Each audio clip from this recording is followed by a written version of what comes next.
Bonjour à tous. On se retrouve en ce mardi matin. Alors oui, effectivement, je suis toute seule. Je n'ai pas d'enfant, je n'ai pas de mari. Je suis vraiment toute seule à la maison et ça fait vraiment du bien d'être au calme. Les filles ont voulu dormir chez mamie hier soir. Alors hop là, chez mamie. Et comme ça, moi, je peux travailler tranquillement. Et je vais aussi de nouveau vous montrer comment faire une crème glacée dans la Borealia. Vous allez voir que c'est vraiment quelque chose de très facile à faire. Vous pouvez utiliser soit les mix déjà tout faits par Guy Demar, donc vous avez simplement à rajouter du lait et de la crème, ou pour les sorbets, vous avez simplement à rajouter de l'eau. Et en fait, là, je vais vous montrer la version sans les mix, qui est quand même beaucoup plus économique et qui va permettre en fait de pouvoir mettre en fonction de vos goûts au niveau du sucre ou d'autres choses. Donc là, je vais simplement faire chauffer du lait et de la crème dans la casserole. J'ai déjà préparé mes poudres, donc là j'ai du sucre, j'ai du glucose déshydraté et du stabilisateur de glace. Donc le stabilisateur de glace va vous permettre aussi de pouvoir conserver votre glace au congélateur sans que ça forme des cristaux et que ça forme un bloc aussi et que vous ne puissiez plus la manger après. Donc là ça va être finalement la base. Ensuite on va rajouter 2 jaunes d'œufs. Et pour agrémenter cette glace qui va vraiment être une tuerie, bonjour Virginie, coucou Anne-Sophie, eh ben, je vais rajouter de la pâte de chouchou. Donc en fait, c'est les petits, ce que vous trouvez souvent à la fête foraine, c'est les cacahuètes ou les amandes enrobées de caramel. Donc là, les amandes, je les ai trouvées, non, j'ai pris les cacahuètes, j'ai pas pris les amandes, je les ai trouvées au grand frais. Et là, la pâte de chouchou, vous la trouvez sur la boutique en ligne ou sur le catalogue. Donc là, en fait, je vais ajouter cette pâte déjà toute faite à la fin de ma préparation. Je la mettrai au frigo pour qu'elle redescende en température et ensuite j'agrémenterai en fait au moment de servir avec des petites cacahuètes en plus. Donc là, on va chauffer le lait et la crème. Hop, tout doucement. Une fois que ça commence à frémir, donc à peu près 45 degrés, on va rajouter nos poudres. Donc elles vont bien pouvoir se dissoudre à l'intérieur. Et ensuite, je vais verser un petit peu de ce mélange-là sur mes jaunes d'œufs, tout en mélangeant, parce que sinon ça va cuire mes œufs. Et ensuite, je remets le tout sur la casserole. Donc là, je vais séparer les blancs des jaunes et pour ne pas jeter les blancs, je vais les mettre sous Be-Save. Donc là, j'avais déjà ouvert le récipient puisque pour la prochaine recette, il va nous falloir des blancs d'œufs. Donc du coup, je les ai déjà pris, ceux que j'avais besoin. Et donc là, ceux que je ne vais pas utiliser de la glace, je vais les remettre directement sous Be-Save. Ça fait quasiment un mois que je les ai sous Be-Save et j'ai aucun problème en fait de conservation. Donc ça, c'est vraiment génial aussi. Hop. Donc là, on commence par séparer le blanc du jaune. Donc nous on veut garder que le jaune aujourd'hui, je ne veux pas le blanc. Hop. Voilà. Ça va direct dedans. On fait le deuxième. Et donc là les blancs d'œufs, c'est quand même hyper pratique de pouvoir les conserver sans vous dire s'ils vont être encore bons la fois d'après ou pas. Donc là c'est quand même génial. Hop. J'en mets partout aujourd'hui, je sais pas ce qui se passe. Si c'est pas les filles, c'est moi. Voilà. Hop. Donc là, ça commence doucement à chauffer. On va laisser nos jaunes d'œufs là-dedans. On va utiliser la petite cuillère magique pour mélanger. Bonjour tout le monde. Hop. Donc là, il y a simplement du lait et de la crème. Du lait entier et de la crème entière, c'est quand même meilleur que le demi-écrémé parce que vous allez avoir une glace qui va être beaucoup plus onctueuse et crémeuse que si vous prenez du lait demi-écrémé. Après, bien évidemment, vous pouvez faire de la glace avec des laits végétaux. Ça marche également très bien si jamais vous avez des intolérances. J'avais d'ailleurs fait aussi la glace à la noix de coco avec du lait de coco de base aussi. Donc, c'est tout à fait possible. Donc là, ça commence à fumer. Donc là, je vais rajouter mes poudres. Donc j'ai réduit la quantité de sucre par rapport à la recette que je fais habituellement parce que forcément en fait la pâte de chouchou va apporter beaucoup de sucre, c'est du caramel qui est enrobé autour des cacahuètes. Donc j'ai réduit volontairement le sucre dans ma préparation. Et finalement c'est aussi ça l'avantage de la Borealia, c'est qu'on peut vraiment faire en fonction de nos goûts, de nos envies et que on peut finalement faire ce qu'on aime. Hop, voilà.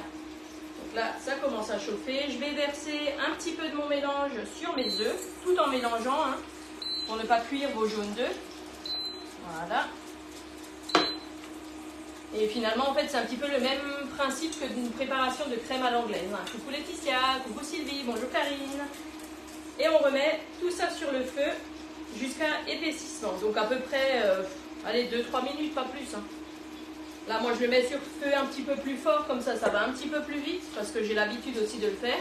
Si vous n'êtes pas encore habitué ou vous avez un petit peu peur que ça accroche au fond, faites-le à feu doux hein, et ça prendra un petit peu plus de temps, mais c'est pas bien grave.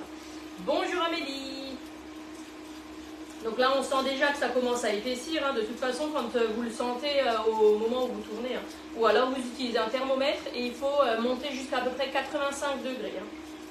Ça va permettre également de stériliser votre crème, en fait, la pasteuriser. Hein. Voilà.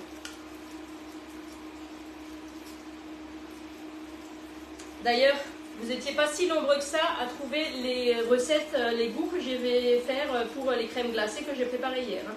Donc il y en a une qui sera à la myrtille, avec myrtille confite dedans. Et l'autre, je vais le faire avec du coulis de fraises et du coup des petits morceaux de fraises confites également. Voilà. Donc là, mon mélange est prêt. Il a suffisamment épaissi. Et donc là, je remets le tout dans mon cul de poule. Ça m'évitera de faire de la vaisselle pour rien. Hein. Hop. Et là, on va le laisser en fait, voilà, l'avantage des lunettes. Et là, on va le laisser refroidir jusqu'à peu près 15 degrés. Plus votre mélange va être froid, moins ça aura besoin de temps de foisonnement. Si jamais maintenant vous avez préparé là maintenant comme aujourd'hui, je vais le faire aujourd'hui, mais je vais que le faire turbiner demain. Bah, du coup, forcément, ça aura reposé beaucoup plus longtemps. Mes poudres auront très bien gonflé et du coup, j'aurai besoin de peut-être que 30 minutes de foisonnement, mais c'est tout à fait normal. Si la tripale s'arrête de tourner, en fait, c'est simplement qu'elle se met en mode sécurité pour ne pas qu'elle s'abîme. Hop, donc ça, on met sur le côté. La plaque, je n'en ai plus besoin. Et maintenant, je vais rajouter du coup à mon mélange la crème, la pâte de chouchou. Donc là, comme dit, hein, celle-ci, vous la trouvez sur la boutique en ligne. Donc ça, c'est vraiment une odeur qui... moi, j'adore. De toute façon, moi, je suis très gourmande. Alors, je suis beaucoup plus sucrée que salée. Donc, tout ce qui est sucré, moi, je dis pas non. Hop. Et donc là, puisque mon mélange est chaud, ça va automatiquement fondre. Et de toute façon, ce que je fais avant de mettre dans la Borealia, je passe toujours un petit coup de mixeur-plongeur pour homogénéiser le tout. Et ça m'évitera finalement d'avoir des petits morceaux si jamais ça n'a pas été bien mélangé. Hein. Ah, cette odeur. C'est dommage que vous n'avez pas l'odeur, hein, parce que là, franchement, je pense qu'en plus, vu l'heure qu'il est, à mon avis, on commence un petit peu à avoir faim. Donc du coup, finalement, c'est pas plus mal que vous n'ayez pas l'odeur. Oh, vous êtes triste de ne pas voir les filles, mais ça, c'est quand même dommage. Je vous enverrai une photo si vous voulez. Ça fait des vacances un petit peu pour maman. Mais vous inquiétez pas, je vais les récupérer cet après-midi. Hop, voilà.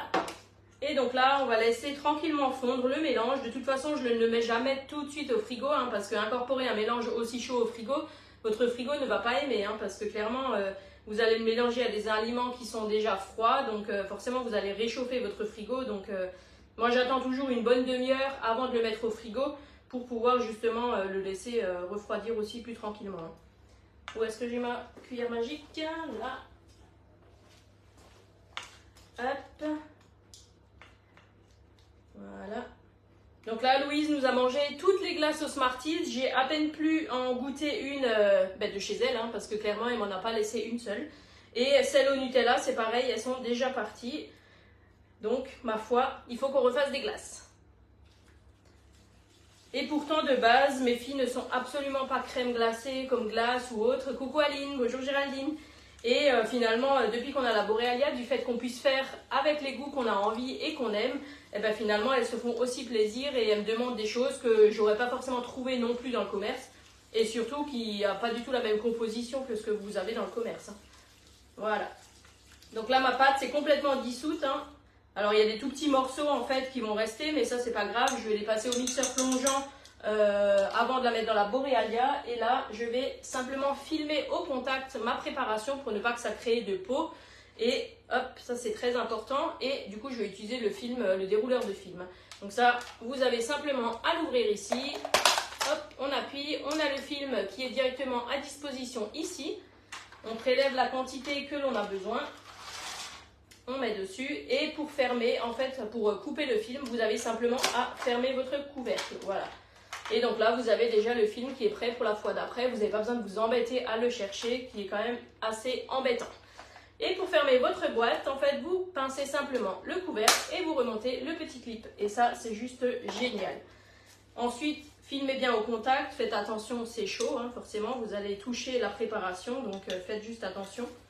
Je ne veux pas être responsable de vos brûlures, ça serait quand même dommage. Hop. Et donc là, je vais le laisser déjà reposer un petit peu à température ambiante et ensuite je le mettrai au réfrigérateur jusqu'à ce que ça redescende à peu près entre 10 et 15 degrés. Hein. Donc en général, si vous êtes pressé, on va dire, allez, on va dire 3-4 heures, vous le laissez tranquillement reposer.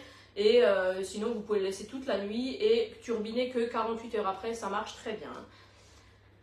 Et les Raffaello, tu as déjà fait? Alors non, je n'ai jamais fait Raffaello parce que en fait, là, à cette période-là, on n'en trouve plus dans les magasins et du coup, en fait, je n'ai pas eu le temps d'en faire à Noël et du coup, je n'ai pas encore fait. Mais j'ai déjà fait à la noix de coco qui est déjà pas mal. Donc, on va mettre ça sur le côté. Ça ira au frigo tout à l'heure. Hop, ça aussi. Voilà. Et maintenant, on va préparer la recette pour les mini donuts à la myrtille. Vous allez voir que c'est une recette qui est hyper simple à faire, mais qui finalement, elle est très très goûteuse. Donc là, en fait, dans mon cul de poule, j'ai déjà préparé le sucre glace, un petit peu de farine, de la poudre d'amande. Je vais simplement passer un petit coup de fouet dedans pour casser les grumeaux. Hein. Hop. Surtout le sucre glace a tendance à faire un petit peu des boules, donc n'hésitez pas à passer un petit coup de fouet ou alors la cuillère magique aussi, ça marche très très bien. Et cette recette là, c'est un petit peu le même principe qu'un financier en fait, hein, sauf que on va rajouter à la fin des myrtilles et on va faire un glaçage par dessus. Alors le glaçage de base qu'on a dans la recette, c'est un glaçage qui est comme le glaçage des éclairs par exemple. Personnellement, j'ai déjà goûté et je trouve que c'est extrêmement sucré comme mélange parce que vous avez du lait concentré, vous avez du chocolat blanc dedans, vous avez du glucose déshydraté, enfin donc du glucose classique. Et en fait, ce mélange-là est hyper sucré et du coup, moi, je fais simplement un glaçage avec du sucre glace, un petit peu de fleur d'oranger et je rajoute une pointe de colorant. Donc les colorants en poudre, hein, vous les trouvez aussi sur la boutique en ligne.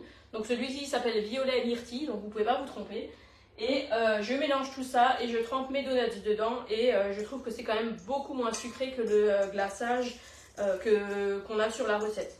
Après, vous pouvez faire le glaçage qu'on a sur la recette, mais personnellement, je trouve que c'est déjà plus compliqué à faire si vous n'êtes pas forcément adepte des glaçages ou quoi, et je trouve que c'est quand même très sucré. Je parlais des glaces Raffaello. Non, justement, oui, je n'ai pas encore fait de la glace au Raffaello. Hop, donc là, on a nos poudres. Ensuite, du coup, j'ai préparé déjà mes blancs d'œufs, donc je les avais prélevés de mon B-Save. Hein, donc là, hop, on va simplement les mettre dedans. On mélange le tout. Donc la recette sera envoyée par mail à toutes mes clientes, hein, qui est dans mon fichier client. Donc si jamais je ne suis pas encore, vous ne m'avez pas encore dans... J'arrive plus à parler, ça y est. Si je ne vous ai pas encore dans mon fichier client, n'hésitez pas à m'envoyer en privé votre nom, prénom et adresse mail. Comme ça, je vous l'enverrai aussi. Hein. Une question, le sirop de glucose, on peut le remplacer par du sirop d'agave. Alors ça dépend pourquoi comme préparation. Si c'est pour des glaces, personnellement, j'utilise déjà que du glucose déshydraté parce que c'est ce qui permet de donner une matière plus onctueuse à ta préparation. Mais après, tu peux finalement le remplacer, mais ça dépend pourquoi. Et le sirop d'agave est quand même beaucoup moins sucré, hein, donc tu n'auras pas la même texture ni le même goût. Hein. Ensuite, on va rajouter du beurre noisette. Donc celui-ci, je l'ai déjà fait tout à l'heure pour qu'il ait le temps de refroidir. Hein, parce que si je l'incorpore comme ça sur ma préparation, mes œufs ne vont vraiment pas aimer. Hein. Et le fait qu'on fasse du beurre noisette, ça apporte un petit goût en plus en fait dans votre préparation. Hop. Donc si vous avez des petits morceaux, n'hésitez pas à filtrer le beurre. Hein, parce que c'est vrai que les petits morceaux ne sont pas forcément agréables en bouche. Hop. Voilà. Et là, vous savez quoi? La préparation, elle est déjà terminée. Ça, c'est super. Hein? Hop. Et voilà. Donc là, on va prendre notre poche à douille. Donc le support de poche à douille est revenu en stock. Donc si jamais il vous le fallait, n'hésitez pas à le commander. Ah, coucou mamie. Ah ben voilà, les filles, elles sont chez mamie. Donc, coucou les filles. D'ailleurs, vous avez manqué à certaines personnes, hein, ma foi. Il y a des gens qui préfèrent les enfants que moi. Mais c'est pas grave. Je le prends pas mal, j'ai l'habitude. Donc là, on va utiliser les douilles interchangeables. Donc celle-ci, l'avantage, c'est que vous mettez votre pâte vis à l'intérieur de la poche et que sur le dessus, en fait, vous mettez quelle douille vous voulez. Hein, donc elles sont à visser dessus. Donc là, je vais utiliser une douille unie, hein, puisque c'est simplement pour remplir mes empreintes, c'est pas pour faire des jolis décors. Mais ces douilles-là vous permettent justement, quand vous faites des décors sur des gâteaux, que ce soit sucré ou salé, de pouvoir changer votre douille en plein pochage. Ça vous évite de vider votre poche, de la laver, etc. Donc là, pour utiliser la poche, donc on l'a vissée dessus sur le bas de vis. Ensuite, on tourne simplement la poche et on pousse cette partie-là vers devant. En fait, ça va vous permettre de créer comme un petit nœud en fait, qui va vous permettre de ne pas avoir la préparation qui coule au moment où je remplis ma poche. Hop, voilà. La préparation, elle est assez liquide. Vous pouvez aussi le faire avec le pichet verseur. Mais c'est vrai que dans le moule mini donuts, je trouve que la poche à douille est quand même un petit peu plus pratique. Hop. Voilà. On va utiliser la spatule. Et c'est vrai que ce moule mini donut, c'est quand même un moule qui est vraiment très sympa parce que ça vous permet de faire des petites bouchées, que ce soit en version apéro dînatoire ou café gourmand. Je trouve que c'est vraiment sympa en fait d'avoir des petites proportions. Et c'est vraiment une forme que j'affectionne particulièrement. Hop, voilà. Donc, on va prendre le moule mini donuts. Donc, celui-ci, hein, vous l'avez au prix de 46 €, soit dans le catalogue via moi, ou alors directement sur la boutique en ligne. On le pose bien évidemment sur la plaque aluminium perforée. Donc ça, c'est pour bien diffuser la chaleur au moment de la cuisson et bien évidemment pour pouvoir emmener votre moule jusqu'au four, hein, sans que vous le renversiez la moitié de la préparation. Hop. Donc là, on le pose à plat. Je sors ma poche du support. Je vais la tenir vers le fond parce que la préparation est lourde et liquide. Donc pour ne pas que le nœud se casse, je vais sortir délicatement. Voilà. Hop. Ça. Allez, on casse tout.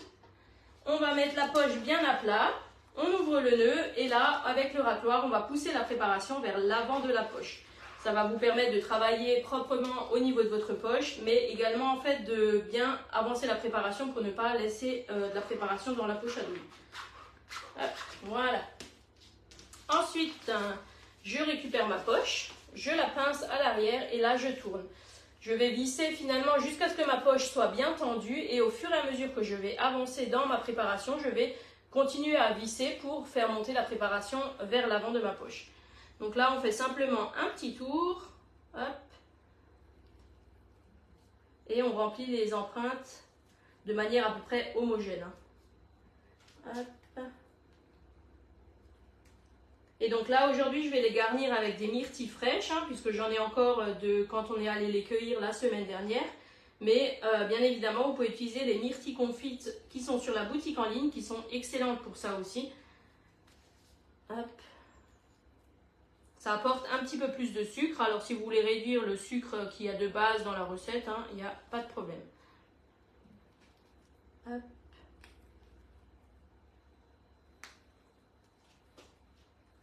Donc là, le glaçage, je ne le montrerai pas tout de suite, hein, mais j'essayerai de vous le filmer tout à l'heure, comme ça vous verrez comment il faut faire. Mais vraiment, en fait, moi je vais faire le glaçage simple avec juste du sucre glace, un petit peu de fleurs d'oranger et du colorant violet directement. Hein. Hop, voilà. Ça, c'est bon. Donc là, vous voyez, on a rempli nos petites empreintes comme ça. Et là, maintenant, on va rajouter les myrtilles à l'intérieur. Donc là, moi, je les ai conservés sous Be-Save. Hein. J'ai encore 2 récipients de 2,5 litres qui sont pleines de myrtilles. Et c'est vrai que finalement, les myrtilles se conservent très très bien sous Be-Save. Les myrtilles, vous ne les mettez pas dans la préparation directement. Alors non, je ne les mets pas dans la préparation parce que sinon, en fait, ça va être compliqué de pocher avec la poche à douille puisque du coup, les myrtilles vont rester coincées au niveau de la douille. Donc, je fais volontairement comme ça. Si on utilise les myrtilles confites qui sont en pot, d'ailleurs, je les ai là, je crois. Je les ai là. Si on utilise les myrtilles confites, celles-ci, vous pouvez à la rigueur les mettre dans la préparation parce qu'elles sont relativement petites et vous arriverez à pocher avec. Mais là, c'est des plus grosses myrtilles, donc forcément, en fait, je vais pas pouvoir les faire passer par le trou de la poche. Vous voyez? Donc là, elles sont encore... ça fait une semaine que je les ai sous vide et du coup, c'est vrai que vous voyez, elles sont encore intactes, il n'y a aucun problème. Et là, c'est vraiment génial. Hop. Le Be-Save, de toute façon, une fois que vous l'avez, hein, vous ne pouvez plus vous en passer. Hein, parce que c'est vrai que c'est quelque chose qui change votre quotidien. Hein. Vous n'avez plus besoin de vous préoccuper finalement sur la fraîcheur de vos fruits, légumes ou vos préparations. Vous avez simplement à les mettre sous vide et comme ça vous êtes tranquille. Je trouve que tout ce qui est légumes, hein, tout ce qui est par exemple les carottes ou ce genre de choses, en fait, au bout de 2-3 jours quand elles sont molles, en fait, personnellement je déteste ça en fait. Et là c'est vrai que finalement vous n'avez pas besoin de vous préoccuper si elles vont encore être bonnes ou pas. Hein. Pareil les radis qui deviennent très vite mous. Là ça fait plus de 2 semaines que j'ai des radis sous BeSave et ils sont encore nickel. Hein. Alors si vous mettez des choses sous BeSave, faites juste attention à ce que vous mettez en fait soit déjà frais, parce que c'est vrai que si en fait vous mettez quelque chose qui commence déjà à pourrir, ben finalement le fait de le mettre sous vide, ça va accélérer ce processus, hein, donc ça va pourrir un petit peu plus vite encore. Hein. Donc là je mets à peu près 3 myrtilles, hein, donc après c'est en fonction de la taille de vos myrtilles, c'est vrai que les miennes sont quand même assez grandes. Je confirme le BeSave, on ne peut plus s'en passer quand on l'a. Ah ben ça c'est effectivement... Et moi, pourtant, ça fait pas si longtemps que ça que je l'ai. Maintenant, ça fait 2 ans que je l'ai. Et franchement, c'est devenu un allié au quotidien. Hein. Et souvent, je conseille de prendre l'offre BeSave Premium. Puisque c'est vrai que finalement, en fait, en prenant une offre qui est moins chère, ben, en fait, vous n'allez pas forcément faire d'économie. Parce que vous allez racheter très vite des récipients. Parce qu'on se rend vite compte qu'on n'a pas assez de récipients. Et acheter les récipients seuls, c'est quand même un sacré coup. Hein. Donc c'est vrai que quand je conseille les gens, alors on fait toujours au mieux, hein, en fonction de leur budget également, hein, en fonction de leurs besoins. Mais c'est vrai que souvent, les personnes qui ont déjà pris les offres plus petites que l'offre premium, bah, finalement en fait, ont quand même dit eh ben, j'aurais mieux fait de t'écouter parce que c'est vrai que je manque de récipients. Et après, quand on commence à faire un tri de qu'est-ce qu'on va mettre sous BeSave, eh ben, c'est quand même dommage. Hein. Ouais. Personnellement, moi j'avais pris l'offre premium, j'ai encore l'offre que j'avais eue en tant que conseillère et j'ai racheté au moins une dizaine de récipients. Hein, parce que vraiment, une fois qu'on commence à mettre les choses sous vide et qu'on se rend compte que tout peut aller sous vide, et ben finalement, on a envie de tout conserver plus longtemps pour ne pas que ça s'abîme hein, et que justement, on n'ait plus rien à jeter. Hop, toi tu viens là.